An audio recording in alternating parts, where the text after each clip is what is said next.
Bismillahirrohmanirrohim. Assalomu alaykum va rahmatullohi va barakatuh. Aziz o'quvchilar, arab tili ixlosmandlari, sahifamiz obunachilar.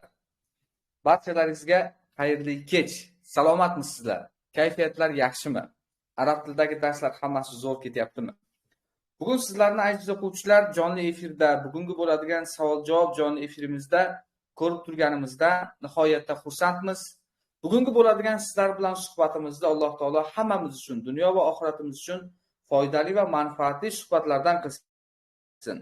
Arab tilini o'rganishlikda hammamizga tushunishlarimizni oson qilsin, zehnlarimizni ochsin, fahmlarimizni keng qilsin. O'rganayotgan bu bilimlarimizda o'zimizga, yaqinlarimizga chiroyli holatlarda tushuntirib berishlik qobiliyatlarini ham hammamizga nasib etsin. Aziz o'quvchilar, bugun sizlar bilan nasib qilsa arab tilida sizni ancha vaqtdan beri qiynayotgan ko'plab savollarga birgalikda yechim topamiz. O'zingizni qiynayotgan savollarni birgalikda o'rganamiz va izohlarda sizlar bilan ham fikr bo'lamiz, ham suhbat bo'lamiz.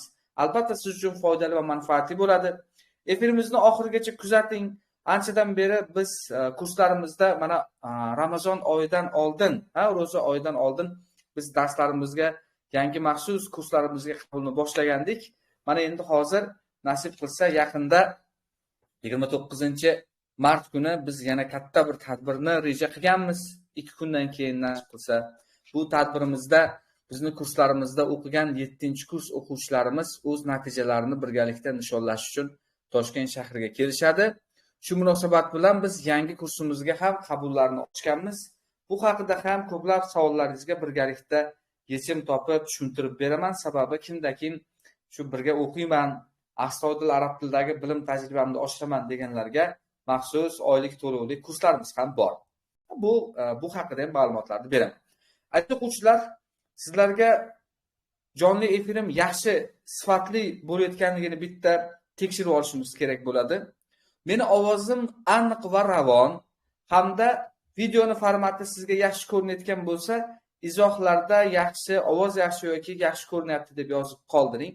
Izohlarda yozamiz. Agar meni ovozim yaxshi borayotgan bo'lsa, video sizga yaxshi ko'rinayotgan bo'lsa, demak izohlarda yozib qoldiring. Ovoz yaxshi yoki video formati yaxshi deb qoldiring. Biz shunga qarab texnik holatni to'g'rilaymiz. Ana undan keyin inshaalloh darslarni boshlaymiz. Savollarga joy qoldiramiz, keyin boshlaymiz. Bitta holatni tekshirib olamiz. Ovoz kimda ovoz bo'lmayotgan bo'lsa, video chatga kirmayapsiz katta ehtimol bilan. Shuning uchun qaytadan chiqib, qaytadan ulaning. Kimda-kim kira olmayotgan bo'lsa, video chatga demak qaytadan kirishingizni tavsiya qilaman.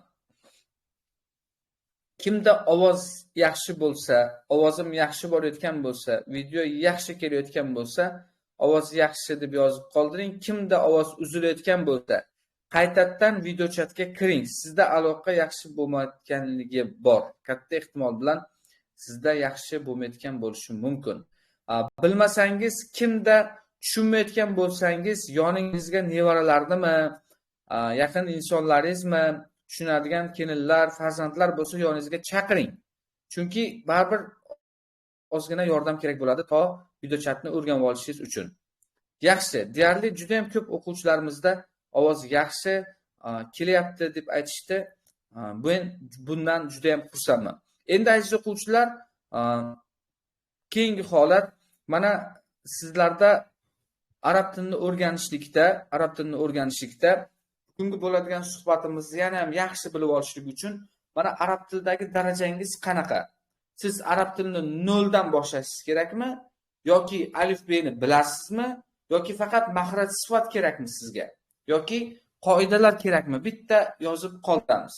Aziz o'quvchilar, sizlarga demak murojaatim, mana arab tili kurslarida sizning darajangiz qanaqa? 0 dan boshlaysizmi? 0 dan boshlamoqchimisiz arab tilini yoki alifbeni o'qigansiz, faqat maxraj sifat kerakmi sizga yoki qoidalardamisiz? Bitta yozib qoldiring. Men shunga qarab mavzularni yoritib beraman. Savollaringizga sizni darajangizga qarab javob beraman. Arab tilidagi darajangiz qanaqa? Umuman bilmaysiz, 0 dan boshlaysizmi alifbedan yoki avval o'qigansiz, faqat maxraj sifat kerakmi? Yoki maxraj sifatlaringiz ham zo'r, qoidalarda qiynalyapsizmi? shu holat bo'yicha bitta darajangiz haqida yozsangiz. Salom bergan, efirlarimizga ishtirok etib birinchi marotaba kirayotgan o'quvchilarimizga va alaykum assalom va rahmatullohi va barakatuh, xush kelibsizlar. Sizlarni ko'rib turganimdan nihoyatda xursandman.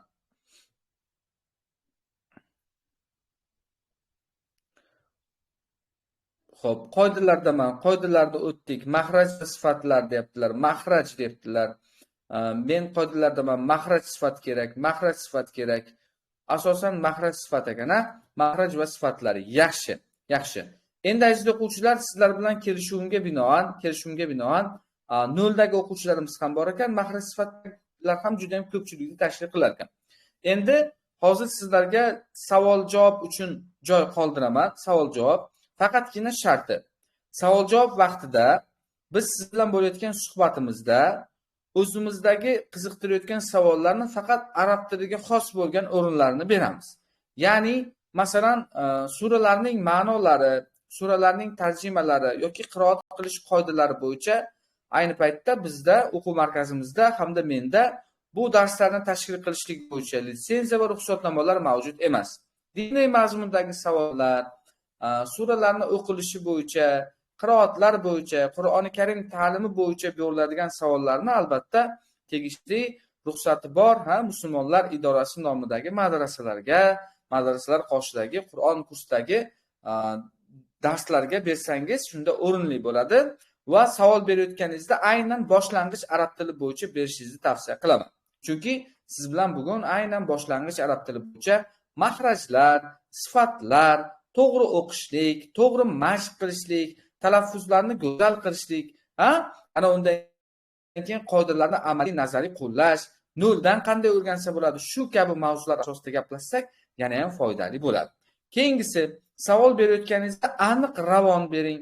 Savolni qanaqadir bir marta yozib, keyin qanaqadir yarmini keyin yozib, unaqa emas, to'liq holatda bering.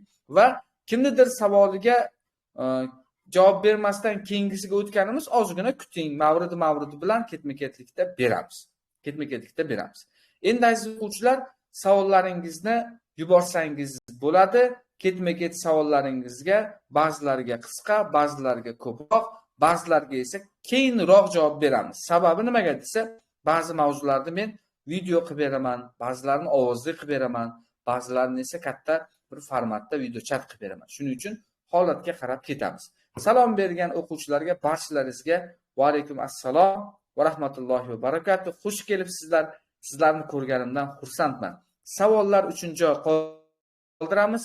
Endi o'zingizni qiynayotgan, anchadan beri yechim topa olmayotgan savollaringizni bemalol bersangiz bo'ladi. Ketdik. Savollarni bemalol bersangiz bo'ladi. Savol berishdan tortinmang. Tushunmay qolgan joylaringizni bemalol so'rasangiz, qo'ldan kelgancha tushuntirib berishlikka, yoritib berishlikka inshaalloh harakat qilamiz.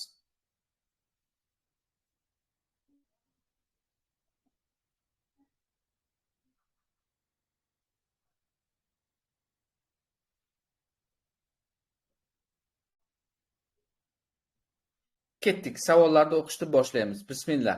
Demak, mana savollardan kelyaptiki, qo'shib o'qishni tushuntiring debdilar. Xo'p, ular o'qish va vaqt haqida aytib bering. Xo'p, bo'ladi. Menga qoidalar ham, mahraj sifat ham o'rganmoqchiman. Noldan shart emas debdilar. Tushunarli. Salom bergan va alaykum assalom hammaga. Xo'p, menda ham hamza a yaxshi chiqmayapti. Qanday mashq qilsam bo'ladi? Ustoz, ba'zi harflar oxirida o'qilmaydi. Nega? Chunki vaqt qoidasi bo'yicha. Ketdik. Vaqt degani, aziz o'quvchilar, to'xtash degani. Vaqt so'zi to'xtash degan ma'noni anglatib, biz arab tili kitoblarini o'qiyotganimizda ba'zi holatlarda biz oxirdagi harakatni yoki oxirdagi so'zlarni, harflarni o'qimaymiz. Ana o'shanga ko'ra biz qoidalarni o'rgatamiz. Men sizga 3 ta eng muhimini aytaman va sizlarga vazifa beraman. YouTube sahifamda katta bir video darsimda aytaman. Manzilini aytaman, o'shani ko'rasizlar. Qarang. Vaqt degani, to'xtash degani, biz arab tilida jumlalarni, masalan, nasta'inu deb yozilgan bo'lsa, uni oxiri nima bilan tugayapti? Zamma bilan tugayapti. Masalan, falaqi bo'lsa, kasra bilan tugayapti. Fasada bo'lsa, fatha bilan tugayapti. Mana shunday holatda, demak, o'qiyotgan kalimamiz oxiri zamma bilan yoki fatha bilan yoki kasra bilan, ya'ni a, i, u bilan tugaydigan bo'lsa, biz uni vaqf qilganimizda nasta'in, ahad yoki hasada, hasad, falaqi, falaq deb turib oxiridagi harakatni o'qimaymiz, ya'ni harakatni o'qimaymiz. Ikkinchi holat, agar biz to'xtamoqchi bo'lgan kalima, ya'ni vaqf qilmoqchi bo'lgan kalima oxiri an tanvini bilan tugasa, masalan af va jan bo'lsa, ya'ni an tanvini bilan tugasa, unda nima bo'ladi? Biz uni agar vaqf qilmoqchi bo'lsak, af va ja deb ikki harakat cho'zamiz. Diqqat qiling, agar kalima oxiri an tanvini bilan tugasa, biz uni vaqf qilayotganimizda a deb ikki harakat cho'zamiz. Endi uchinchi eng mashhur holat, agar biz o'qiyotgan kalima ta'i marbuta bilan tugasa, biz o'qiyotgan kalima ta'i marbuta bilan tugasa, biz uni to'xtatganimizda, masalan mumaddadatu turibdi, mumaddadatu ta'i marbuta bilan tugayapti-yu, mumaddada deb yumshoq hoyu havas qilib to'xtaymiz. Mumaddada deb, masalan madrasatun bo'lsa, madrasa deb yumshoq hoyu havas bilan to'xtashimiz kerak bo'ladi. Endi aziz o'quvchilar, sizlar uchun jonli efirdan keyin vazifa, YouTube sahifamizga kirasiz. YouTube'ga qidiruv bo'limiga Nodirbek Primqulov desangiz, xuddi Telegram kanalimda nomini yozsangiz, YouTube'ga meni vaqf qoidasi bo'yicha maxsus katta video darsligim bor. Albatta uni ko'ring. Unda 7 ta, 6 ta holatdagi vaqtni holatlari, qanday qilsak to'xtaymiz deb hammasini doskaga yozib tushuntirganman. Ancha zo'r video, sizga foydali bo'ladi.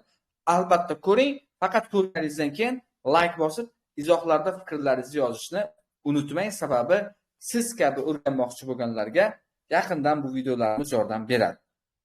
Ketdik. Endi savollarga nima qilamiz? Qo'shib o'qishlik bo'yicha deb alohida video qilamiz. Qarang. Hamza yaxshi chiqmaydi degan o'quvchimiz qarang. Hamzaning mahraji o'quvchilar mana shu kikirdakda bo'ladi. Biz uni bitta tebratishimiz kerak uni. A deb tebratsak, a deb to'xtatadigan bo'lsak, ana o'shanda Hamza yaxshi chiqadi. Og'izni ochamiz-da, buni mana kikirdakdan a, i, u. Endi a o'nlisini yaxshi aytishlik uchun mana a masda a og'izni kattaroq ochish kerak. Endi Fatima degan o'quvchimiz, Fatima opa, sizga vazifa. Qolgan o'quvchilarga ham kim Hamza mavzusida qiynalsa, hozir men qisqacha aytdim-ku, Hamza haqida yana o'sha gap. Nodirbek Primqulov deb YouTube'ga qidiruv bering. Hamza haqida zo'r video darslik tayyorlaganman. Katta formatda sizlar uchun maxsus syomkasini ham yaxshi olganman. Ana o'sha video darsda Hamzaning 7 ta ko'rinishi, 9 ta ko'rinish haqida batafsil tushuntirib, misollarni aytganman. Albatta bu darsni ko'ringlar. Ketdi. Xo'p, YouTube'da bo'lmayapti, hozir jonli efirimiz Telegramda bo'lyapti. Xo'p, oyatning oxirida aliful madhiya bo'lsin necha harakat cho'ziladi? Aliful madhiya deyilganda uni holat agar tepasida tayoqchani o'zi bo'lsa, 2 harakat, tepasida qoshcha bo'lsa, undan ko'p 2, 4, 5 harakat cho'zasiz holatga qarab. Xo'p, iloji bo'lsa 15 xil ixfoni ko'rsatib bering. Nazira opa ixfo bo'yicha bunga litsenziyamiz hozircha yo'q. Bu mavzuda birozgina qiyinroq, uni tushuntirib bera olmayman. Men bugun qo'shildim, 0 dan boshladim. Zo'r, ayni paytda qo'shildingiz. Zo'r. Ixfo haqida ma'lumot berishlikda hozircha menda imkoniyat yo'q. Ixfo haqida so'raganlar. Qaysi harflarning mahraji o'xshamayapti desangiz opa? 0 dan debdilar. Yaxshi. Arab tili bo'yicha bo'ladi. Muslima degan o'quvchimiz arab tilida fonetika, harflarni chiroyli talaffuz qilish bo'yicha kurslarim. Shu talaffuzlarni yaxshi o'rganganingiz evaziga inshaalloh kitoblarni zo'r o'qiydigan bo'lasiz. Kimda ovoz bormayotgan bo'lsa o'quvchilar qaytadan video chatga kiring. Ovoz yo'q deb yozmaydi. Ovoz yo'qligi sizda aloqa yaxshi bo'lmayotganligini bildiradi. Shuni boshqatdan kirib, boshqatdan ulaning yoki ozgina telefonni tushunadigan bironta yaqinga ayting, yordamlashadi. Chunki bu yerda hozir 350 ta odam qatnashyapti, bitta ikkita o'quvchimizda bo'lmayapti. Shuning uchun ozgina qaraymiz. Yaxshi. Xo'p, harflarni mahrajlari o'xshamaydi. Aynan qaysi harflar? Savollar yozamiz. Bugun savol javob qilamiz ko'proq. Savollaringizni yozing. Mat. Xo'p, mat tushunchasi, matlardan faqat tabiiy matni tushuntirib bera olaman. Mat degani bu cho'zish degani, uzaytirish degani. Bu nima degani desa, cho'zish deganda biz mat harflari deganimizda, bizda mat harflari 3 ta. Mat degani nima ekan? Cho'zish. A, I, U deb cho'zishimiz mat deyiladi. Mat degani cho'zish, uzaytirish degani. Demak, biz mat harflari demak nima qilar ekanmiz? 3 ta ekan. 3 ta ekan. Demak, birinchisi qaraymiz. Alif. Alif harfi o'zidan oldin fatha kelsa a deb 2 harakat cho'ziladi. Vav harfi. Mat harflari 3 ta. Alif, vav, ya.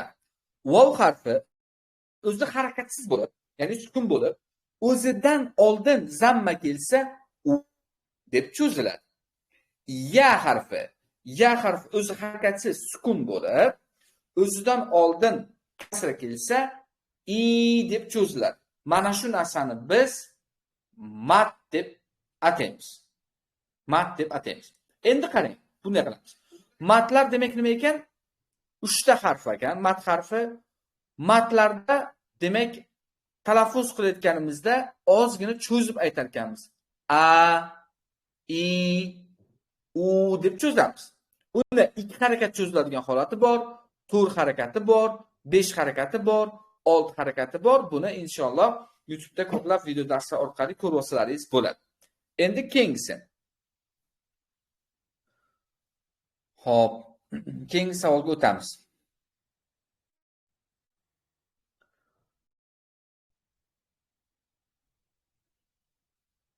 Hamza bilan ayin chiqmaydi debdilar. Arab tilida qisqacha gaplar bilan so'zlab bering. O'zbek tilida tushuntirib bera olaman. Arab tilida tushuntirishlik hozirgi auditoriyaga to'g'ri kelmaydi. Yayropa taklifingiz yaxshi, lekin uni arabcha tushuntirganim bilan uni o'quvchilar tushunmasa, u foydali video chat bo'lmaydi. Shuning uchun buni arabcha gapirganim bilan o'quvchilarimiz boshlang'ich ta'limda bo'lganligi uchun ozgina holat bor. Xo'p, assalomu alaykum. Qatnab o'qishga yozdim. Ertaga probniy darsga boradi o'quv markaziga. Ustoz, savolim. Premium darslikdan tashqari o'quvchi o'zlashtira olmagan darsni ingliz tili singari qo'shimcha yordamchi ustoz bo'ladimi? Jonli darslarimizda o'zlashtira olmasa, o'zimiz ustozimiz tushuntirib beradilar. Jonli darslarda ham, onlayn darslarda ham o'zlashtira olmaslik degan narsa bo'lmaydi. O'zi ikkita ustoz bo'ladi, yordamlashadi, muammo bo'lmaydi. Lekin qo'shimcha ustoz emas. O'sha darsni o'zida o'quvchi darsga kirganda o'zlashtirib ketadigan darajada bitiradi, darsni tugatadi. Unaqa ya'ni tushunmasdan dars tugab qolmaydi. Ma'nolar bilan tushunib o'qishingiz uchun kimda-kim arab tilidagi o'qiyotgan jumlalarni ma'nolari bilan tushunib o'qimoqchi bo'lsangiz, qarang, quyidagicha. Kelinglar shu haqida tushuntirib beraman. Birinchi, arab alifbosini yaxshilab o'rganasiz. O'zingiz mustaqil o'rganmaylar. O'quvchilar, akalar, opa-singillar, amakilar mustaqil o'rgansangiz, mana men sizga ishonch bilan aytaman, juda ham ko'p xatolarga yo'l qo'yasiz. Birinchidan. Ikkinchidan, natija yillar ketadi. 3 oyda, 4 oyda bemalol natija qilishi mumkin bo'lgan darslarni siz oylab o'qishingizga to'g'ri keladi. O'zingiz mustaqil o'qisangiz. Va eng nima tomoni, muhim tomoni, siz o'shani nazaringizda to'g'ri o'qiyapman deb o'ylaysiz. Shuning uchun ustoz bilan haftasiga 3 marta 1,5 soat dars qilib, birinchi arab tilidagi fundamental boshlang'ich fonetik qoidalarni yaxshilab mustahkam qiling. Keyingi bosqichda qo'shib o'qishlarni yaxshilab mustahkam qilasiz. Keyin arab tili fonetikada yaxshi mustahkam bo'lib, arabcha jumlalarni bir-biriga qo'shib o'qiydigan, chiroyli talaffuz qila oladigan bo'lganingizdan keyin grammatikani o'rganishni boshlaysiz. Sharti o'quvchilar chalg'imanglar. Fonetikani o'qiyotganingizda so'zlarning ma'nolari, tarjimalari, men ismim bunday, men O'zbekistondanman yoki men qanaqadir yoshim bunaqa deb turib fonetik qoidani o'qiyotganingizda qanaqadir boshqa fonetikadan boshqa lug'atlarni yodlamang. Bu meni o'qituvchi sifatida tavsiyam. Bu narsa sizni chalg'itadi, maqsadingizdan uzoqlashtiradi, darajangizga to'g'ri kelmagan narsalarni yodlayotgan bo'lasiz. Boshlang'ichmi? Boshlang'ich ta'limda fundamental bilimni zo'r olish kerak. Fundamental bilim deganda o'qishni, yozishni, to'g'ri talaffuz qilish, maxraj va sifatlar nazariy, amaliy, zo'r harakatlarda o'qiy oladigan, qo'shib o'qiy oladigan bo'lib, keyin lug'atlarni yodlaydi. Ko'p holatda o'quvchilar chalg'iydi-da. Fonetikani ham o'qiydi, mabdal qiroat ham o'qiydi, shifohiya ham o'qiydi, takallumdan ham o'qiydi, sarf nahvga ham boradi. Hammasi qo'pol qilib aytganda aralash bo'lib ketadi.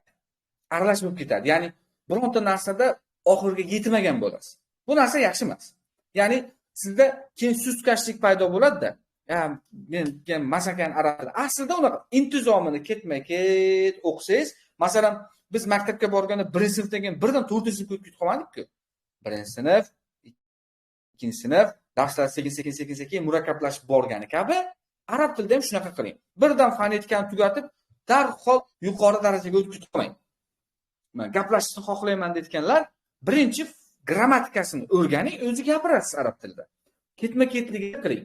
Bu borada mana savol-javoblarda ham sizga yordamlashaman. Ketdik. Keyingisi, ayin, yo'g'on, qalqala harflar, talaffuzlarni aytib bering, iltimos, oldindan rahmat. Xo'p bo'ladi, sizni tushundim. Xo'p bo'ladi. Shin harfi mahraji qanday? Shin harfining mahraji tilimizni o'rtasi tanglayga yaqin keladi. Ash deb talaffuz qilamiz. Tafashshi degan sifati bor o'quvchida. Tafashshi degan sifat bu o'zbekchasiga yoyilib chiqish degan desak bo'ladi. Yoyilish bo'ladi. Qanaqa desa, mana tilni o'rtasi tanglayga yaqin keladi deyapmiz-ku. O'sha tilni o'rtasi tanglaydan til yoyilib, tovushni tepa va pastki tishlarimizga, ichki devorlarga bo'lib ulib, ash bo'lib chiqishligi tafashshi hisoblanadi. Xo'p. Yaxshi. Nun qoidasi bo'yicha bu borada menda imkoniyat yo'q tushuntirib berishlik uchun. Vasl bo'yicha Abduvohid amaki buni to'g'rilasa, vasl qoidasi so'raganlar o'quvchilar. Qo'shib o'qish qoidasi so'raganlar. Sizlarga bitta zo'r yechimni aytaman. Chunki men ekranda sizlarga tushuntiryapman, uni vaslni og'zaki tushuntirish qiyin. Og'zaki tushuntirsam tushunmaysiz, ko'rmaganingizdan keyin-da. O'shaning uchun qo'shib o'qish haqida savol bergan o'quvchilar kanalda aktiv bo'linglar, kommentariylarda faol bo'linglar, postlar qo'yaman, takliflar beraman. Nasib qilsa, yaxshi bitta zo'r video syomka qilib YouTube'ga, Telegramga joylayman. Qo'shib o'qish bo'yicha. Vasli hamza, qat'iy hamza, shamsiy, qomariy ulab o'qishlik bo'yicha nima bor? Rejamda bor. Bu narsani qilishlik. Albatta bitta zo'r darslik qilib beraman. Duo qilib turinglar. Energiya bilan zo'r dars qilib beraman sizlarga. Inshaalloh. Chunki buni hozir og'zaki aytib ketsam tushunmaysiz-da. Chunki uni ko'rishingiz kerak. Ko'p joylarda arab harflari belgisiz yoziladi. Shunda qanday o'qishni bilmayman. Mavlud opa, arab tilida qolgan o'quvchilar bunday qarasangiz harakati yo'q bo'ladi. Fatha, kasra, zamma ham yo'q bo'ladi. Unda nima bo'ladi desa, uni siz grammatikani bilish orqali inshaalloh so'zlarni bir-birida qanaqa harakat borligini bilasiz. Kimda kim grammatika bo'yicha o'qimoqchi bo'lsa, C1 darajadagi arab tilida zo'r gaplasha oladigan ayol ustozlarimiz bor, erkak ustozlarimiz bor. Administratorlarga murojaat qilinglar, mazaq o'qiysizlar. Bu borada yordam beramiz. Arab tilini o'zim mustaqil o'qiganman. Xatolarim bo'lishi mumkin. Premium tarifda o'qisam o'zlashtira olamanmi? Ismingiz yozilmagan ekan, profilingizda nuqta turibdi. Bemalol premium tarifda mazza qilib o'qiysiz. Opalar, akalar, amakilar, aziz o'quvchilar, sahifamiz obunachilari.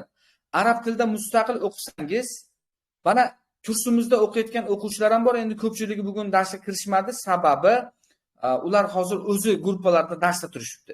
Shuning uchun mana sizga ishonch bilan aytaman, o'zingiz mustaqil o'qiganlar mana bilishadi. Kurslarimizda o'qiganlar bemalol yozsangiz bo'ladi. Mustaqil sizni nazaringizda to'g'ri o'qiyapsiz-da. Ustoz ko'rmagan bo'lsangiz, albatta ustoz ko'ring. Men sizga bu borada yaqindan yordam beraman. Hech ikkilanmasdan administratorlarga murojaat qilib, joylaringizni band qilsangiz bo'ladi. Chunki ustoz bilan o'qiganda mana shu vaqtgacha yaqinda 1070 dedi, nasib qilsa bitiruv bilan 2000 ta bo'ladi. 2000 ga yaqin o'quvchilar o'zlari mustaqil o'qigandan keyingi holatida kurslarni bitirganda haqiqatda ustoz bilan o'qishlikni qanchalik muhim ekanliklarini his qilishgan. Tavsiya qilaman.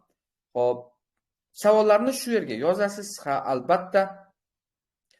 Ha harfini chiqara olmayman debdilar Halimaxon opa, qaranglar.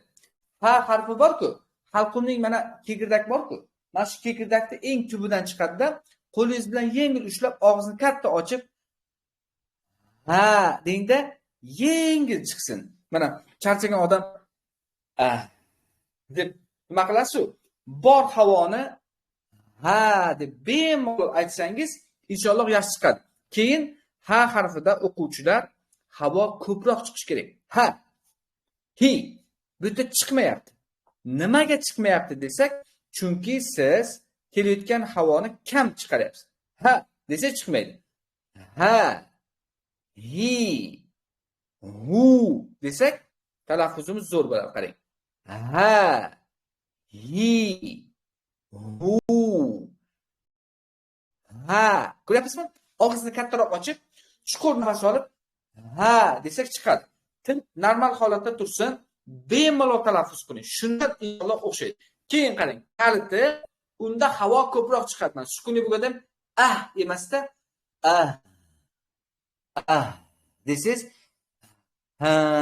ha shunaqami? Ha deymiz-ku. Ha degandagi ha deganimizdagi bitta mashq qilib ko'ring. Qolganlarga ham talaffuzda tavsiya qilaman. Keyingisi. Rahmat, duo qilganlarga alohida tashakkur. Alloh rozi bo'lsin. Zo'r. Yaxshi.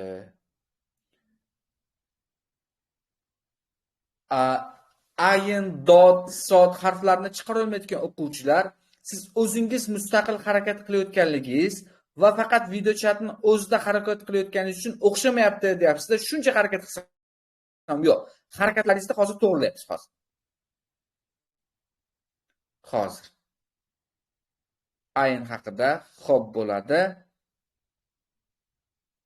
So'z haqida endi tushuntiraman. Ustoz yordamida birinchi o'qish kerak ekan deyishyapti. Zo'r, xuddi shunaqa Farzona degan o'quvchimiz. Rossiyadagilarga onlayn dars o'ta olasizmi? Ha, imo orqali, Telegram ishlamasa, imo, Zoom orqali telefon qilib bo'lsa ham o'tamiz. O'qiyman desangiz bo'ldi. Qo'shib o'qishni o'rgating. Fotima opa, qo'shib o'qishlik bo'yicha inshaalloh bitta katta video darslik qilib beraman. Sahifamizda obuna bo'lib turinglar. Xo'p, ustoz, assalomu alaykum. Alloh rozi bo'lsin. Maqsad arabcha o'rganish emas, Qur'oni Karimni tajvidli o'qish. Men noto'g'ri joydamanmi? Odina opa, to'g'ri joydasiz.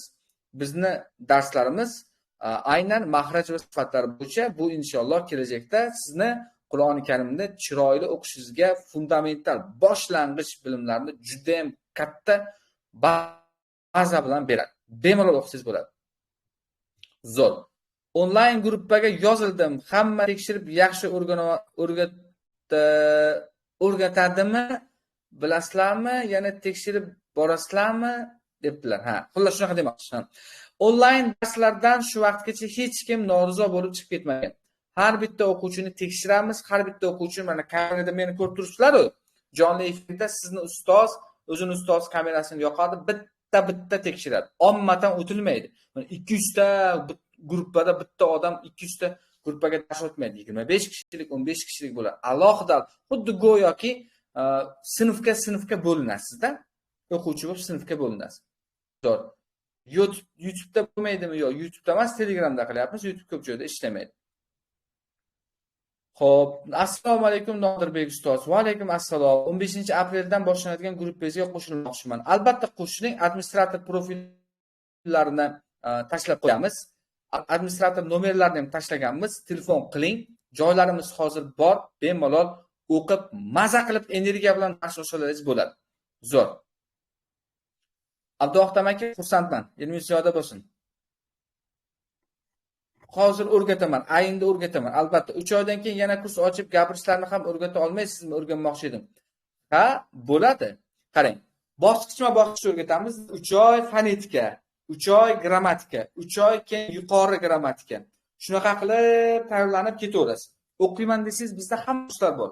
Fonetika bor, alifbe darslari, mahraj va sifat bo'yicha, qoidalar bor, masalan, qoidalar chiroyli qilib o'qiysiz, shu mahraj sifatlar kursning ichida 3 oylikda.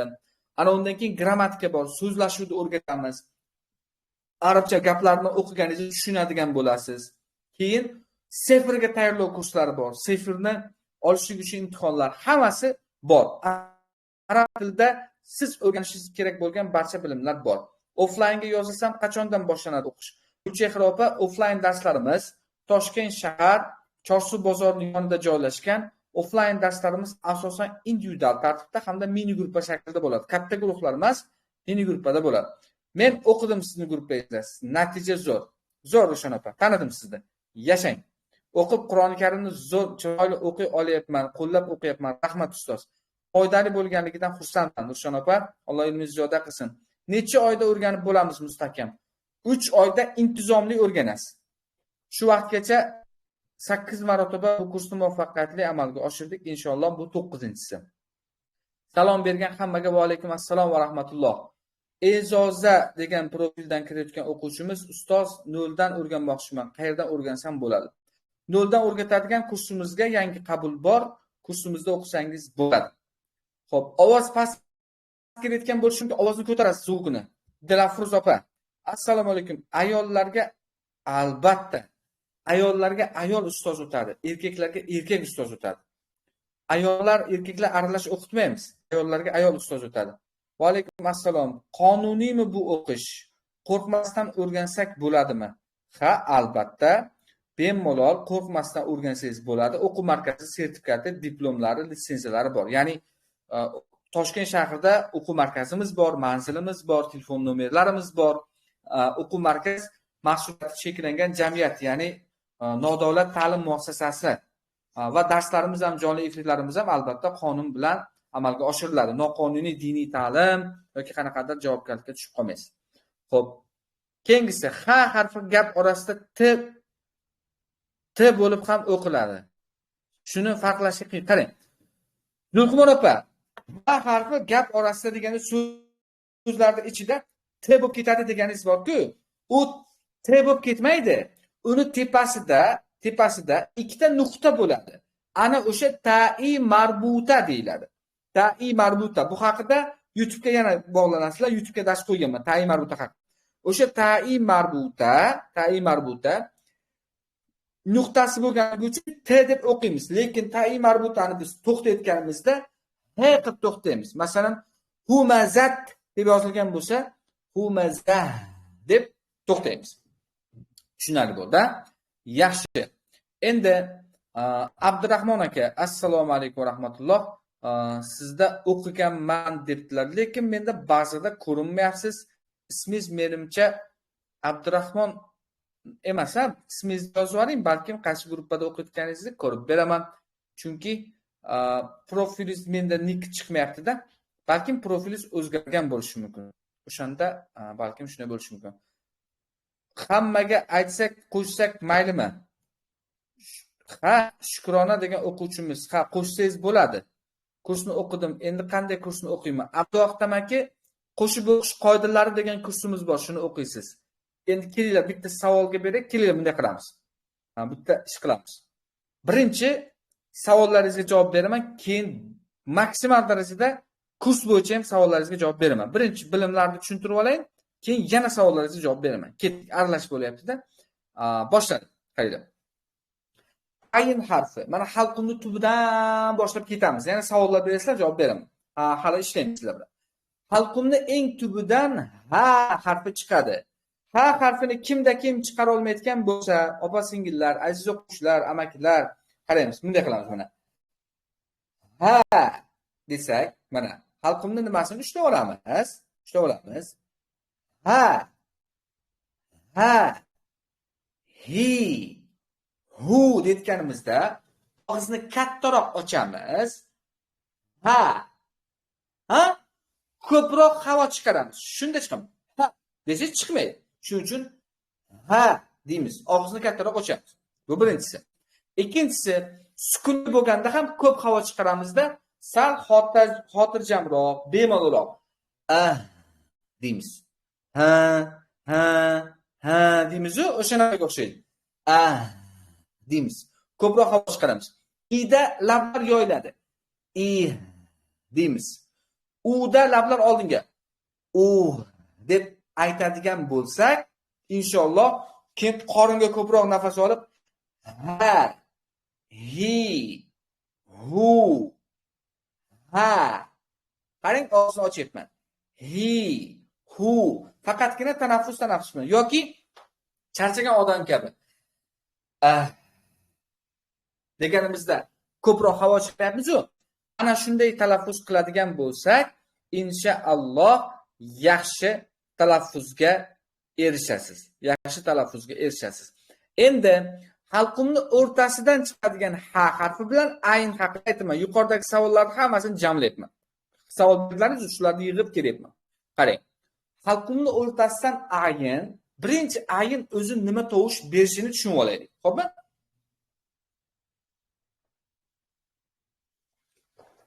Ayn harfi a hech qanday to'siqqa uchramayapti. Endi a ko'rsatkich barmog'imiz bilan kekirdagimizdan bitta tepaga qo'yamizda, birinchi a deb to'xtaymiz. A to'xtadiga i to'xtayapmiz mana. I to'xtaymiz. Shundaqa qilib mashq qilinglar, aynni topib olishimiz kerak mahraj. Qarang. Kekirdakdan tepada a to'xtadik. I to'xtayapmiz. U to'siq o'chirmayaptimi? U deb to'xtaymiz. Kim ayn harfi mahrajini topgan bo'lsa, izohda topdim deb yozib qoldinglar-chi, bitta ko'raylikchi. I u qani bitta mashq qilamiz. Kimda agar o'xshasa, demak o'xshadi deb yozib qoldiramiz, topamiz. Tushungan bo'lsak, yozamiz izohda. Qani bitta harakat qilamiz, mana qarang. I u qilamiz. Hech qanaqa to'siq yo'q. Halqumni o'rtasida. To'xtaymiz. I deb to'xtashimiz kerak. Chunki ovoz bor-ku, ovoz bir degan muddatcha to'xtash kerak o'quvchilar. Ana o'shanda ayin chiqadi. Kimda a debgan bo'lsangiz, bu halqumni pastdan chiqaryapsiz yoki to'xtab qolyapsiz. Shuning uchun kimda kim ayinni topgan bo'lsa, o'xshata olgan bo'lsangiz, o'xshadi deb yozib qoldiring. deb to'xtatasiz. To'siqqa uchrashi kerak. U chunki ozgina bunday suriladi. Halqum ichida kichkina tog'ay tilchasi deydi. Fan tilida kichkinagina tilcha surilganligi evaziga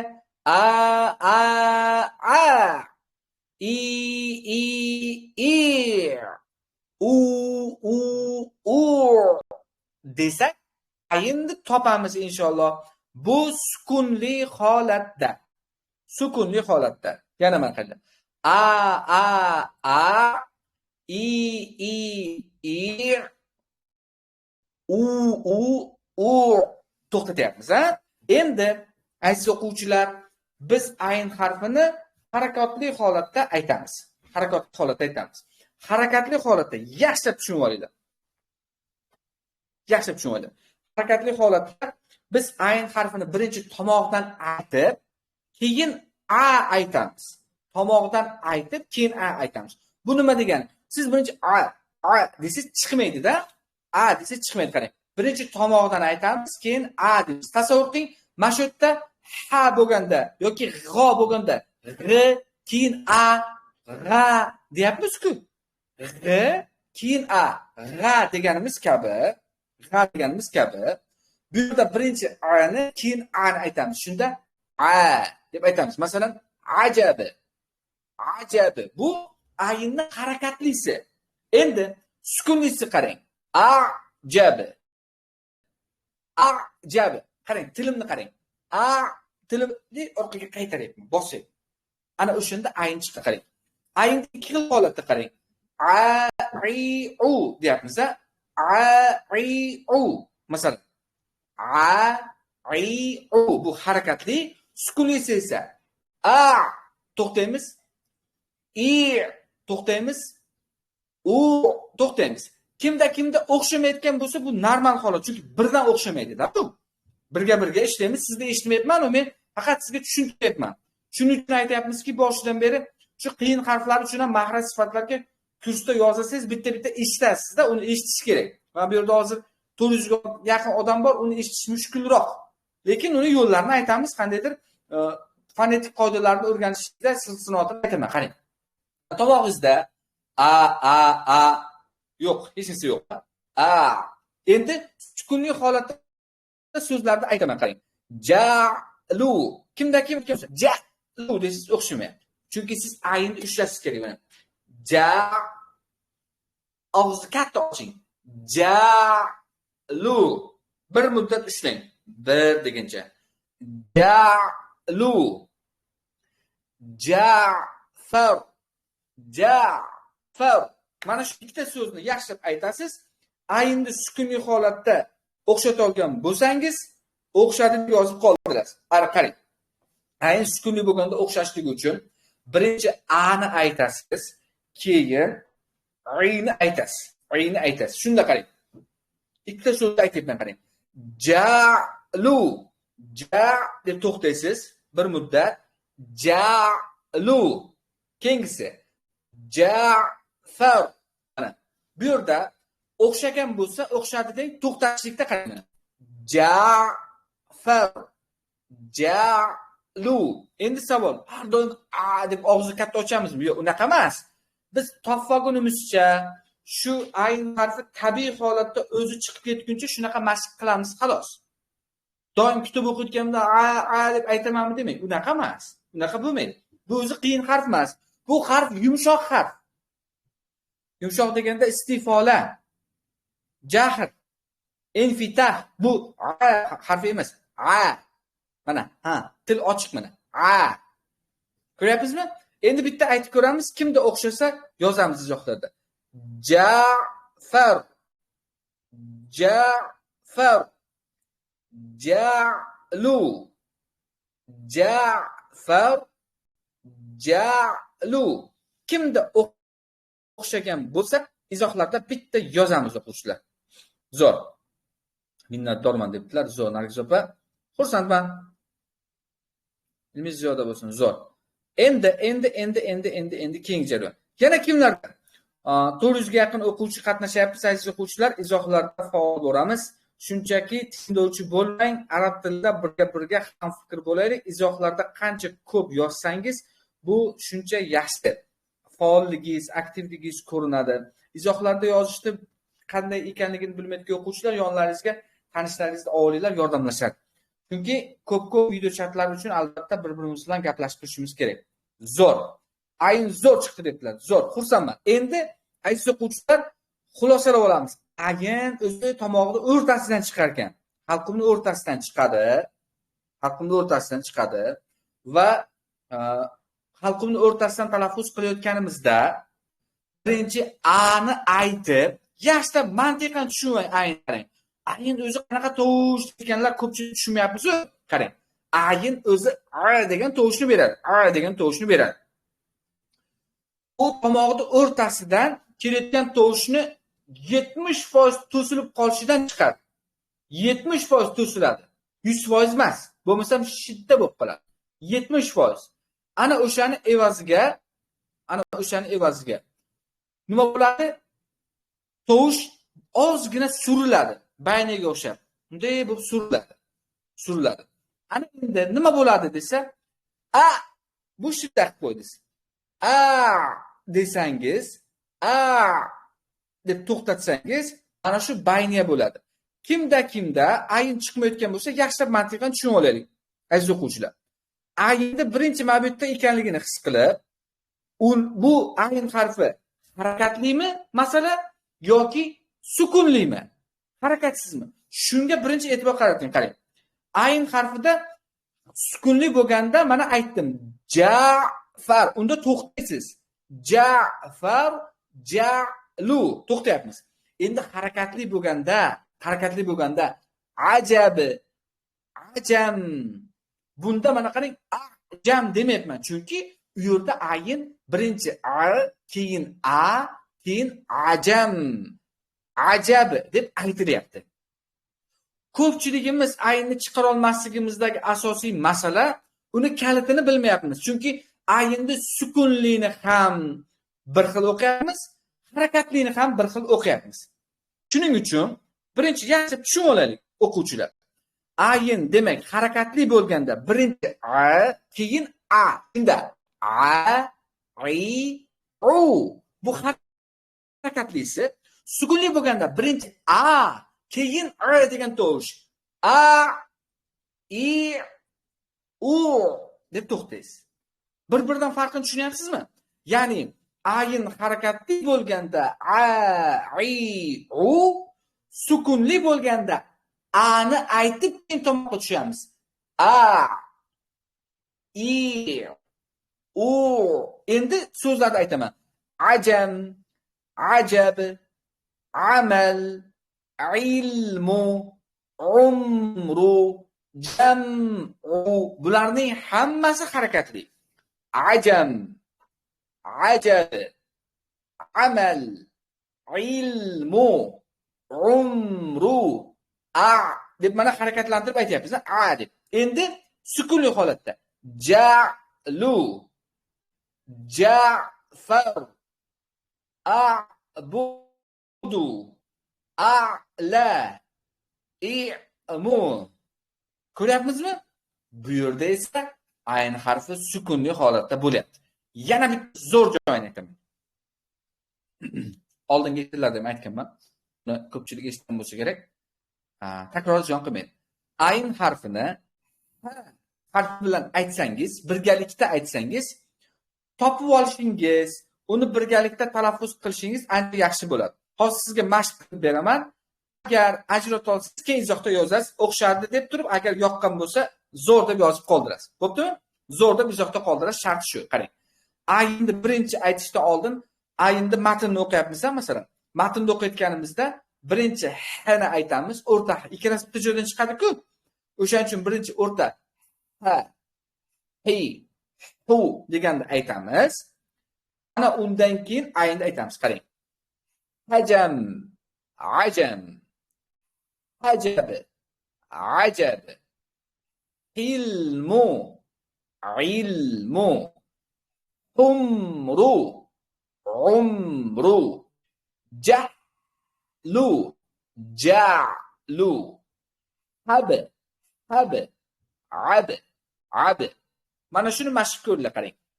Hajam, ajam, hajab, ajab, ilmu, ilmu, umru, umru. O'rta ha bilan. Ha, a, hi, i, hu, u. Mashq qilib ko'ring.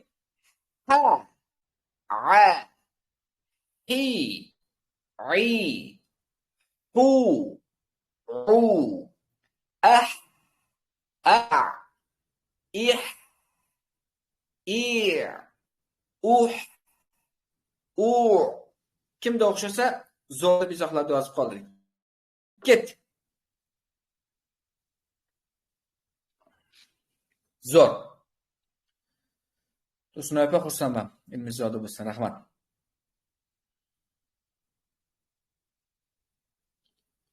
Kursimizga qanday yozilmoqchi bo'lganlar, administrator profillarini qoldiryapmiz. Bemalol qo'ng'iroq qilsangiz bo'ladi. Zo'r. Albatta. Ketgan vaqtingizga rozi bo'ling deblar. Albatta, yaxshi o'qisalaringiz xursand bo'lamiz. Ketdik. Zo'r. Izohlarda yozamiz. Qani kimlarda o'xshadi? Endi keyingi harflarni yana tushuntirib beraman. Zo harfini tushuntirib beraman. Zo. To harfini tepasida turadigan zo harf bor-ku. To'ning tepasida izg'a deymiz-ku, tepasida bo'ladigan. U harf haqida ham tushuntirib beraman hozir. Yaxshi, juda ham yaxshi. Eng faol, eng tirishqoq, eng aktiv o'quvchilar bugun yig'ilyapmiz yana. Bundan xursandman. Ilmlaringiz ziyoda bo'lsin. Kimda o'xshamayotgan bo'lsa, bu normal holat. Chunki ozgina ko'proq mashq qilsangiz, ozgina birga o'qituvchi bilan ishlashingiz kerak bo'ladi. Keyin o'quvchilar, bitta haqiqatni aytamiz, bu birdan chiqadigan harf emasda. Bir oy vaqt ketadi, ba'zilarda 2 oy, ba'zilarda 3 oy. Ozgina tomog'i bor-ku, xalqqa moslashish kerak bo'ladi.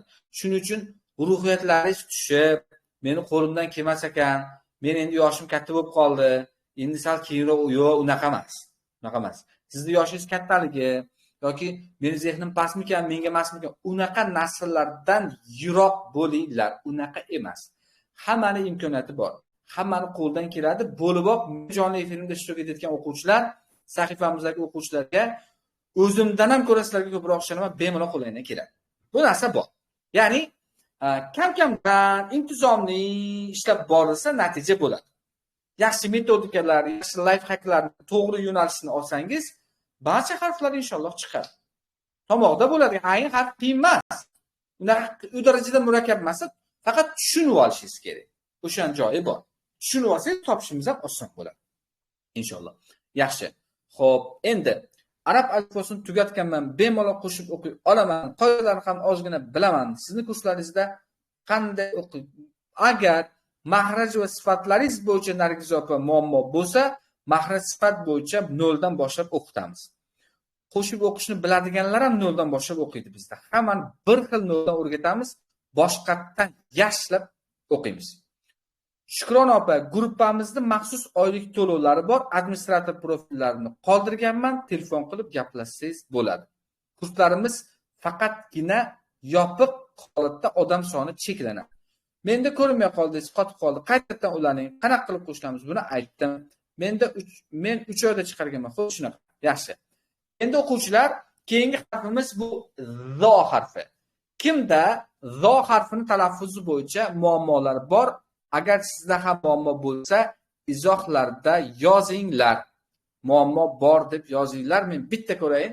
Kimda zo harfini o'zi oson deb o'ylaymiz, lekin ishlaydigan joylari bor. O'zi oson, lekin qanaqadir kalitlari bor. Shu kalitlarni bugun sizlarga siz sinovini o'rgataman. Kimda zo harfini zal bilan farqini bilmaysiz. Ana shunaqa to'g'ri savol beray. Za, zal, zoni bir-biridan farqlarini bilasizmi? Agar bilmasangiz, muammo bor yoki menda deb yozib qoldiring. Men bitta ko'raychi holatingizni.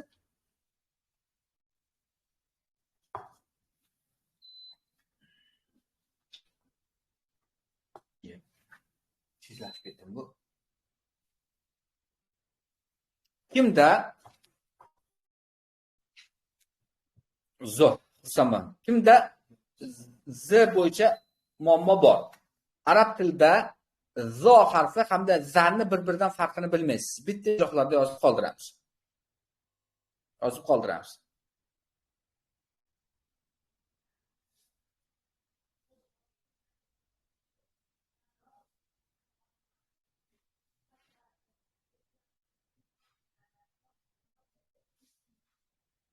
Qani ko'ramiz. Zo'r. Deyarli ko'pchilikda muammo bor ekan. Yaxshi, buni tushundim. Zo'r. Endi kelinglar. Uni tushuntirib beraman. Qaranglar. Zo harfida siz va biz bilishimiz kerak bo'lgan bir ikkita joylari bor. Masalan, sod harfi haqida ham ko'pchilik so'rayapti. Uni ham tushuntirib beraman hozir. Qarang.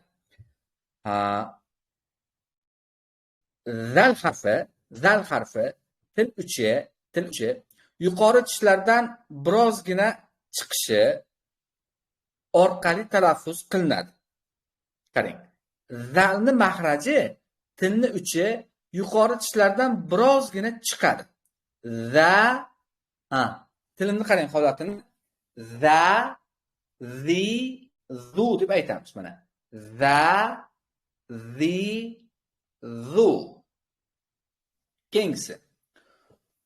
Zo harfi tilni uchi yuqori tishlardan xuddi zal kabi chiqadi, lekin unda talaffuzda tilning orqasi ko'tarilib, til bilan mana bu holatda tepa tanglar orasida tovush ozgina yig'ilib, keyin chiqadi. Ana o'sha yig'ilishi itbaq sifati deyiladi. yozinglar, daftarlaringiz yoningizda bo'lsa, itbaq sifatini bilmasangiz, talaffuzlaringiz zoda zal bilan bir xil bo'lib turaveradi.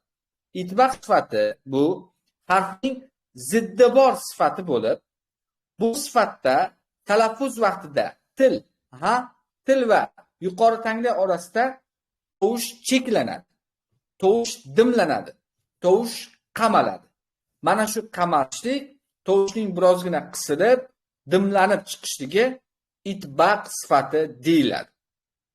Ana o'shanda zo harfida talaffuz qilayotganimizda mana shu til old yuzasi va tepa tanglar orasida tovushni ozgina yig'ib, keyin yo'g'on talaffuz qilamiz. Shunda zo harfini to'g'ri aytgan bo'lamiz. Zo harfini talaffuz qilishlikdagi xato. Zo, zi, zu. Bu yerda haqiqatdan mahraj til uchi to'g'ri chiqyapti, lekin mahrajni o'zini bilishlik kifoya qilmaydi. Mahrajni o'zini bilishlik. Chunki zo harfida til uchidan chiqadi mahraj chiqadigan joy. Mana zo deyapsiz. Unda chiqmaydi.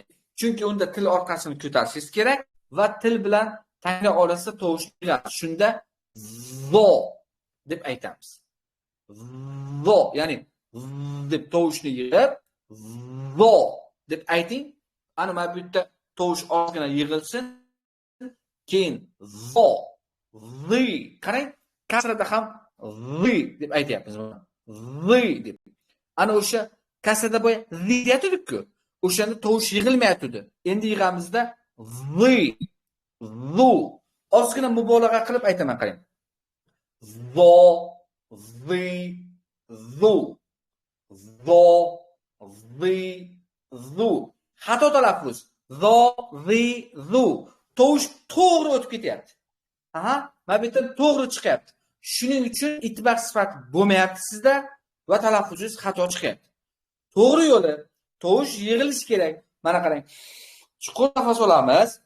Tinch chiqaramizda deb turasiz. Tushunarlimi? Ozgina kulgili mashqqa o'xshaydi. Lekin qarang. Chuqur nafas olamiz, tinch chiqaramiz. Deb tursak, tovush ozgina yig'ishni o'rganyapmiz. Zo emas. Zo. Zo. Birinchi harakat. Chuqur nafas olamiz. Burundan, og'izdan emas. Burundan olamizda tilni chiqarib aytamiz ozgina, keyin yana yig'amizda zo deymiz. Qarang, tovushni zo, zi. Kasrali bo'lganda xuddi i ga o'xshab chiqyapti. Zi emasda zi, zi, zu, zo, zi, zu. Ana shunda talaffuz o'xshaydi. Tushuntira oldimmi? Qarang. Demak, zal bilan zoni bir-biridan qanday farqi bor desak, farqi shundayki, farqlari zal harfi ingichka, tilni orqasi ochiq. Za, tilimni bemalol turibdi. Tovush to'g'ri o'tib ketyapti. Za, zi, lablarimdan tabassumni. Za, zi, zu. Za, zi, zu. Az, iz, uz. Mana qiyinchiliksiz bemalol aytyapmiz. Shuning uchun sifat muhim. O'quvchilar, shuni uqtiryapmanki, sifatini o'rganaylik mayli. O'rganaylik. Nimagaki, harfni o'zini bilishlikni o'zi kifoya qilmaydi-da. Mana mahrajini bildingiz chiqmayapti-ku. Mahraj bilan birga uni sifatlari bilan o'rganadigan bo'lsak, inshaalloh ancha talaffuzlarda farqlar bilamiz. Shunaqa ekan deysiz-ki. Shuning uchun sifatlarni o'rganinglar. Xo'p, endi qarang. Zal harfida nima sifatlar bor ekan? Istifola, til orqasi ochiq, infitah, til bilan tanglar orasi. Mana bu, bu qism ham ochiq. Tovush bemalol o'tyapti. Shu infitah bilan. Shuning uchun za, az deganimizda qiyinchiliksiz aytamiz.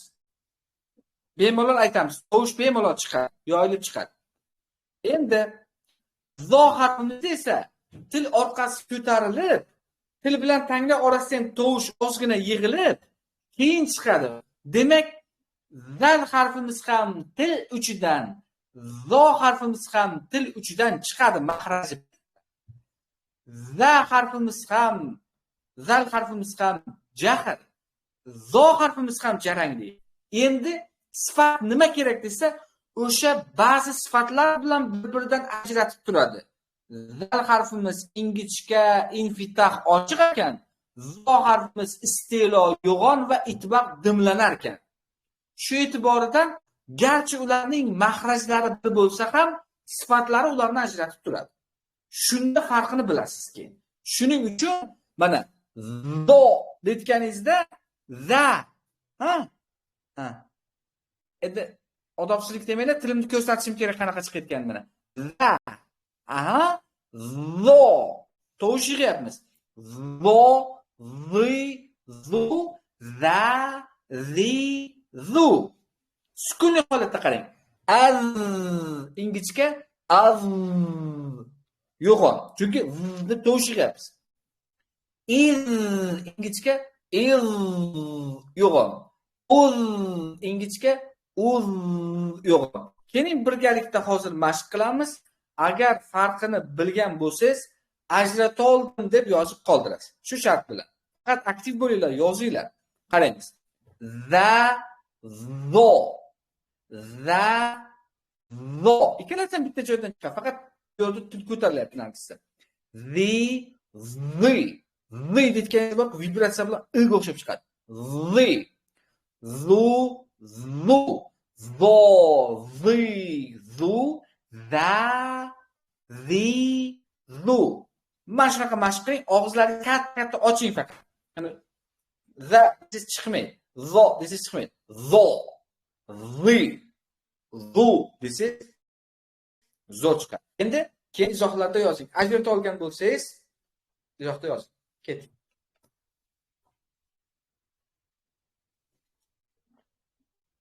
Shuning uchun hammalaringizga ta'kid aytyapmizki, ko'p aytyapmizki, video chatlarda ko'p qatnashganimiz bilan uni bitta ustozdan tekshirtirib olsalaringiz yaxshi. Ustoz ko'rib bersa ancha yaxshi talaffuz qilasiz.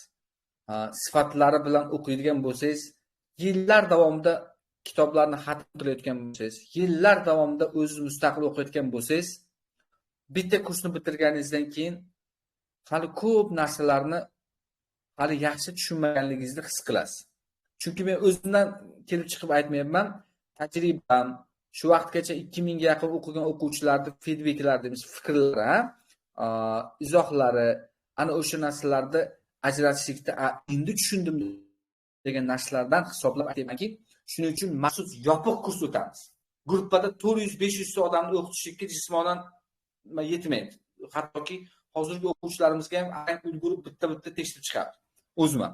Shuning uchun ikkilanishlar bo'lsa, maxsus darslar olinglar. Shunda ancha narsa o'rganasiz.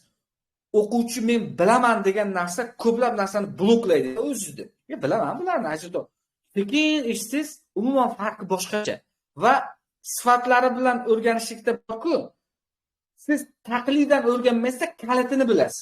Bunda itbaq bor, bunda istifola bor, bunda infitah bor deb turib ajratishingiz bu haqiqiy fundamental bilimni, boshlang'ich foydavorni nazariyasi bilan birga mantiqan tushunib olsangiz, zo'r o'rganasiz. Shuning uchun opa-singillarimiz biz har doim video chatlar qilamanda, keyin o'quvchilarga aytaman, kimda-kim o'qimoqchi bo'lsa, marhamat, ba'zi paytda qabul ochaman. Har doim bu qabullar. Avval kuzatganlar bo'ladi, ba'zi paytda bir oyda qanchadir qismlarda ochamiz. Hozir yangi partiya boshlaganmiz, nasib qilsa 15-da boshlaymiz darslarni. Kimda-kim shunaqa bir sodda qozonchasiga deymiz, o'zimiz o'zbek tilida janglar usulida o'rganmoqchi bo'lsa, bemalol kurslarimizni o'qinglar, maza qilib o'qiysizlar. Inshaalloh juda katta foyda olasizlar. Nasib qilsa bitiruvlarni birga qilamiz. Ketdik. Endi nimani dot harfini ham tushuntirib beraman, keyin dotni ham tushuntiraman. O'qiyman, izohlaringizga qarab turibman. Zo'r, o'qib tushuntirib beraman. Qaranglar. Dot harfi ham boyagi kaliti bor-da. Masalan, sin bilan sodning nima farqi bor? Ko'p o'quvchilar qilgan xato sa. so deydi. Sa, si, su. Sotni qanaqa aytasiz esa, uni o deb o'qiymiz deydi. So deymiz deydi. Umumiy gap to'g'ri. O deb aytamiz. Lekin o'quvchilar sotni shunchaki o deyish bilan u to'g'ri chiqib qolmaydi. Sa, oddiy sin, so, o deb o'qiymiz. Unaqa bunda ham xuddi boya zo harfida bo'lgani kabi itbaq sifati bor. Itbaq nima? Talaffuz vaqtimizda mana buni til deb o'ylasak, til deb tasavvur qiling. Talaffuz qilayotganimizda mana shu til bilan yuqori tanglay orasida, tepasida tovushni birozgina yig'ilib, keyin chiqishi itbaq bo'ladi. O'zbek tilida dimlanish, qamalish degan narsani anglatadi. Yopishish degani lug'aviy ma'nosi yopishish deydi.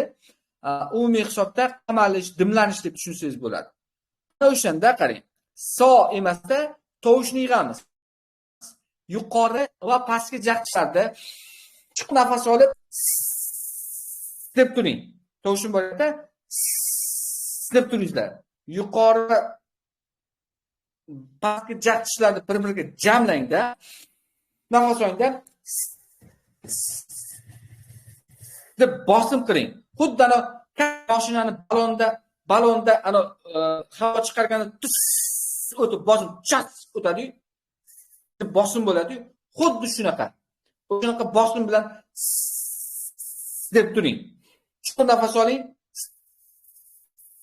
Deb turing. O'zingizni eshiting, ovozni qarang. Deb bosim aytyapsiz-ku, ana o'sha narsa tovushni yig'ilishi bo'ladi. Tushunarli bo'ldimi? Ya'ni tovushni yig'ilishi deb mana deb tovushni nima qilyapmiz? Bu yerda tor joydan qisyapmiz-da. Ana o'sha narsada nima bo'lar ekan? Demak, tovush yig'iladi-da, keyin 3-4 marta qilingda deb keyin bitta tovush beramiz, qarang. So. Og'izda tovushni yig'ib keyin ayting. So. Pri. Tu. Bitta harakat qilamiz, qarang. Sa. So. Si. Sin bilan solishtiryapman mana. Sa, si, su. Sot harfida o'quvchilar itbaq degan tovushni qamalishi, til bilan tepa tanglar orasida tovushni yig'ilishi bor. Ana o'sha yig'ilishi bilan aytsak, o'shanda bir-biridan farq qiladi. Shuning uchun aytamiz mana so, si. Kasra bo'lganda si bo'lmaydi. Si bo'ladi. Su, so, si, su, sa, si, su. Qarang, sifatlarni aytaman. Sin harfi ham, sot harfi ham ma'nachi tilni uchi, pastki tishlarning ichiga tegadi. As joy bitta. E'tibor qarating, bitta joydan chiqar ekan. Lekin ularning bir-biridan farqlari. Harfi ingichka, tilni orqasi ochiq, sa. Tilimni ko'ryapsizmi? Shuni turibdi. Si, su. Lablar ochilyapti, bemalol aytyapmiz. Sin harfi infitah. Til bilan mana sa. Hech qanday ko'tarilmayapti, tovush shunday chiqyapti, yoyilib chiqyapti. Infitah ochiq turibdi. Til bilan tepa tanglar o'rtasi. Sot harfi esa tilni orqasi ko'tariladi, iste'lo, tovush tor joydan chiqadi, qisilib chiqadi, yo'g'onlashib ketadi. So deb. Keyin til bilan tepa tanglar orasida tovush yig'ilib keyin chiqadi, ozgina qisilib keyin chiqadi, ozgina dimlanib keyin chiqadi. Ana o'shani evaziga biz unda talaffuzda farqini ajratamiz. Shunda sa, si, su, ingichka talaffuz ochiq, so, si, su, itbaq va iste'lo sifati bor. Yo'g'on va tovush dimlanib keyin chiqadi. Shunda diqqat qiling. Itbaq sifatida kasrali bo'lganda ham yo'g'on o'qiymiz uni. Ya'ni si emas, si deb aytamiz. Tovushni deb yig'amiz. So, si, su. Mashqi. Yuqori va pastki tishlarni yuqori va pastki tishlarni yumshoq qilib, ya'ni bir-biriga tekizdirib, chuqur nafas olamiz. deb tovushni bosim bilan aytib, keyin bitta ko'taramiz. So, si, su, sa, si, su. Bitta mashq qilib ko'ring. Men bilan birgalikda ajratib olgan bo'lsangiz aytasiz. So, si, su, sa, si, su. As, as. Bosimga bog'liq. Tovush bosim bilan chiqadi. Is, us, sto, si, su, sa, si, su. Izohlarda ajratib olgan bo'lsangiz, bitta yozib qoldiring. Ketdik.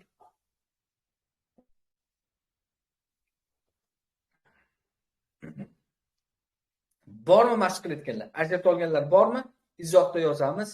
900 yaqin o'quvchilarimiz ishtirok etyapsizlar. Ishlaringizda avvalgilarimizda o'qiganlar bor ekan. 0 qilmoqchi bo'lganlar bor ekan. Siz o'ylagan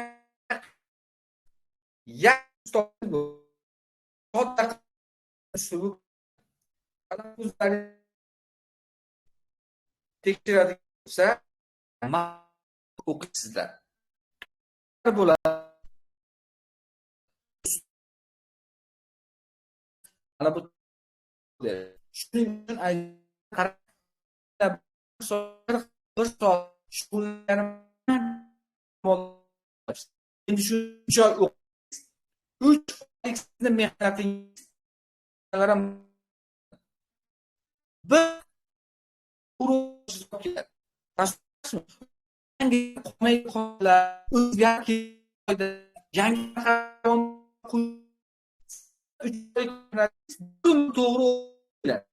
siz 3 oydan siz bir o'qiyapsizda.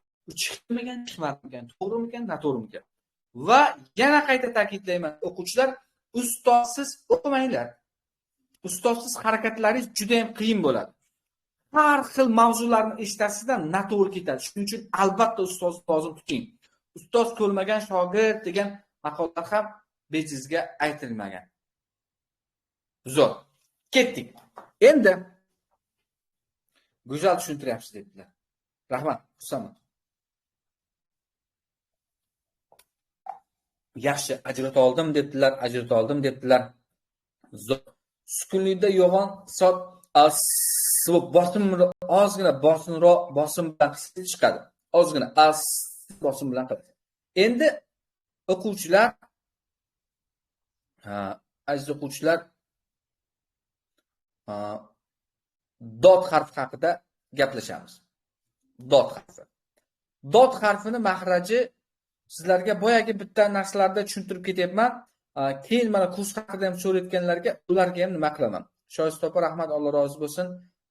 Duolaringiz ijobat bo'lsin, xursandman. Qaraymiz. Yo'g'onda qiynalishlaringiz normal holat. Kim yo'g'on chiqara olmayotgan bo'lsangiz, bu boshida boshlanishiga shunaqa bo'ladi. Sizni eshitib ko'rishimiz kerak. Eshitib ko'rganda aniq bo'ladi. Haqiqatan chiqyapti yoki yo'q. Kameralaringizni ko'rishingiz kerak. Endi qaraymiz. Dot harfini tushuntirib beraman. Keyin kursga savol berganlarda kursda ham tushuntirib beraman. Qolib ketmasligingiz uchun. Chunki ataylab jonli efirlarda kurslarimda aytaman. Sababi keyin qolib ketsangiz, qabul yopilgan paytda joy bo'lmaydi.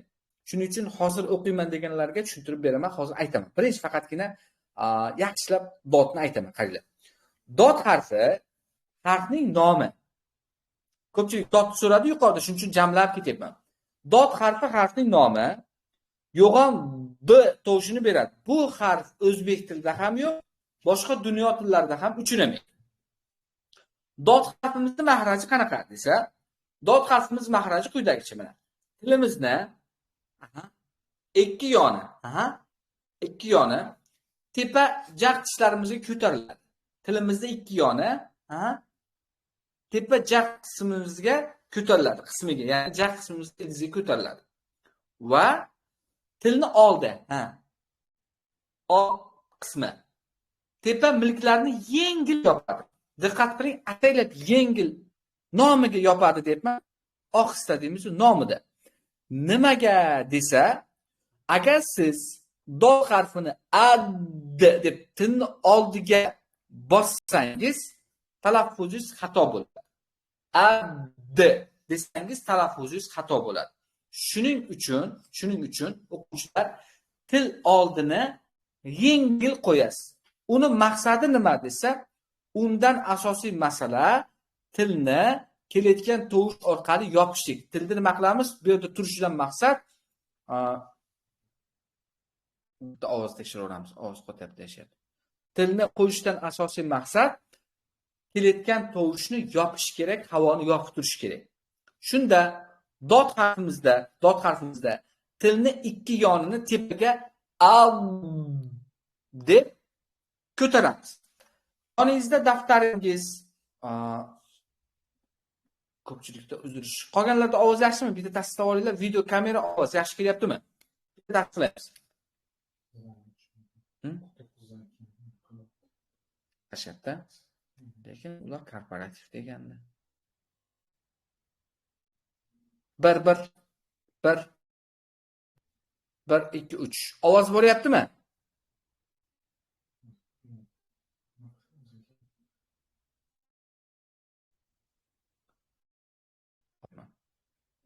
Endi bitta ovozni to'g'rilaylik. Ovoz kelyaptimi? Qaytadan bitta o'rganib ko'ringlar.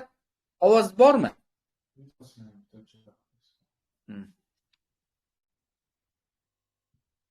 Hozir kamerani ham yoqaman. Bitta ko'raylik.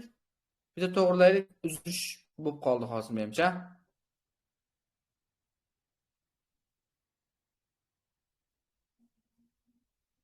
Patentatsiya degan joyini bosardigan. Ha?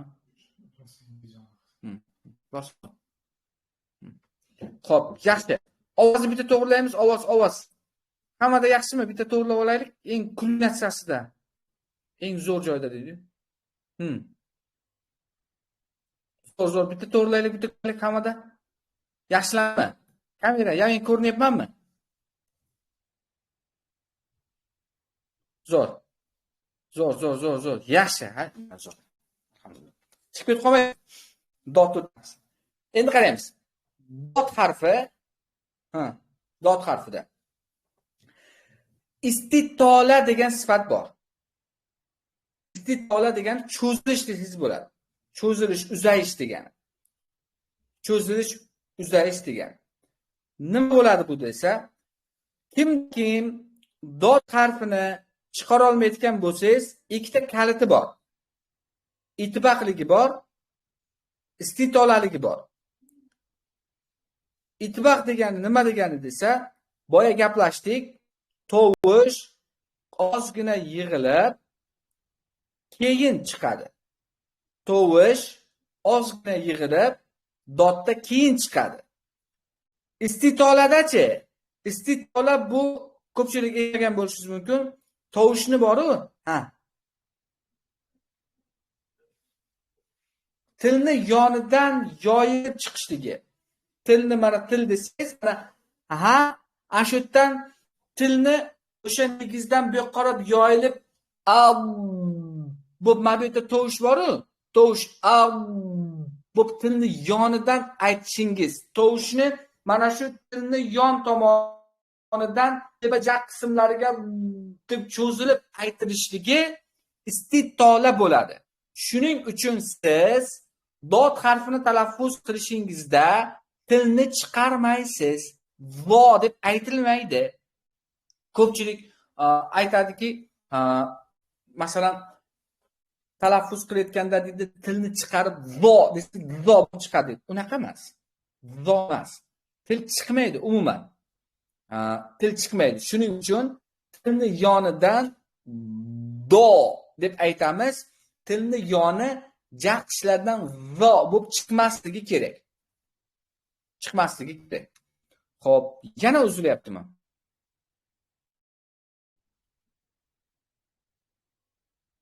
Bir. Xo'p. Endichi ovoz bormi? 9 dan keyin ovoz uzilar ekanda.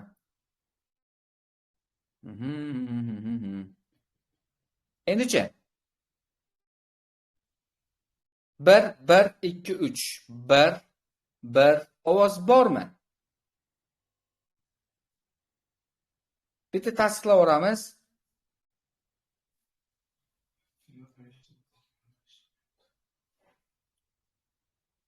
Bitta tasdiqlaymiz.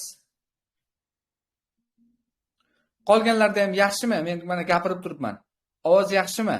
Kimda uzilish bo'layotgan bo'lsa, qaytadan kiringlar. Ozod opa jonli efirda yozuvda tushuntirishning iloji yo'q menda. Men jonli efirda o'zida mahrajni ko'rsata olaman. Video darslarda tushuntirib bera olaman. Kimda uzilish bo'lsa, qaytadan kiringlar. Qaytadan kiramiz.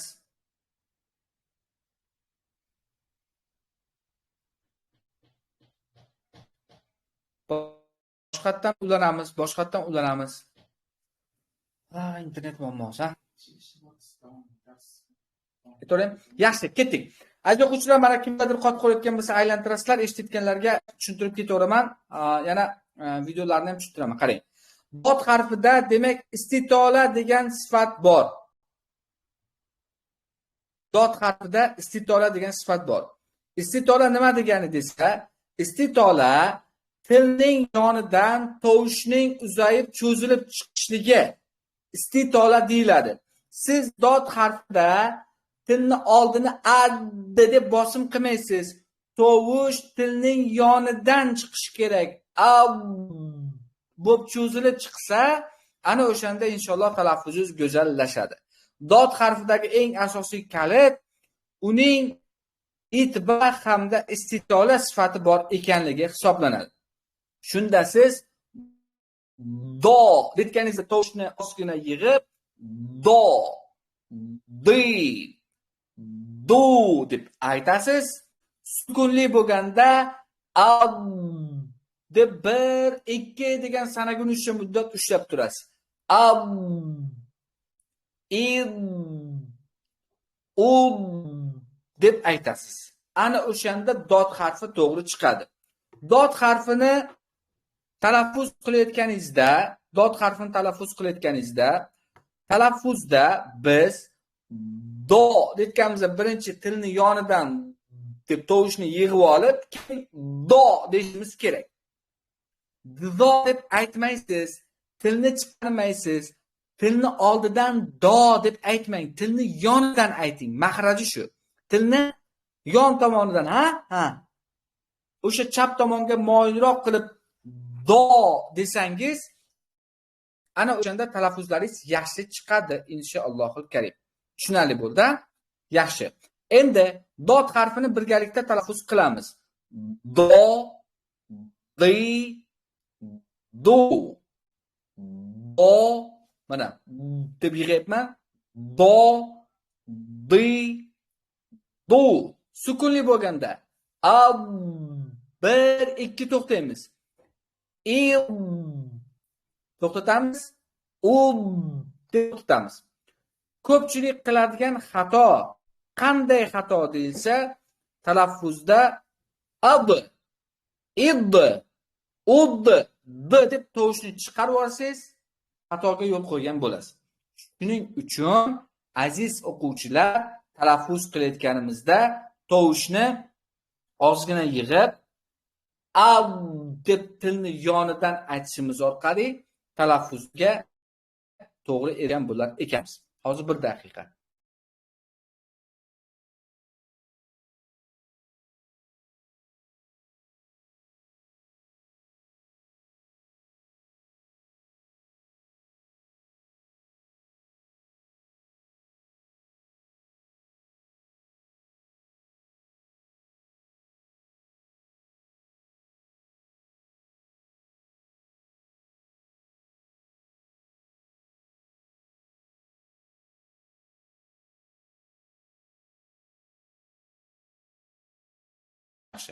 Aziz o'quvchilar, ba'zilarga meni ovozim boryapti, ba'zilarga bormayapti. O'zi ko'p holatda 9 dan keyin aloqa ko'pchilikda uzilyapti.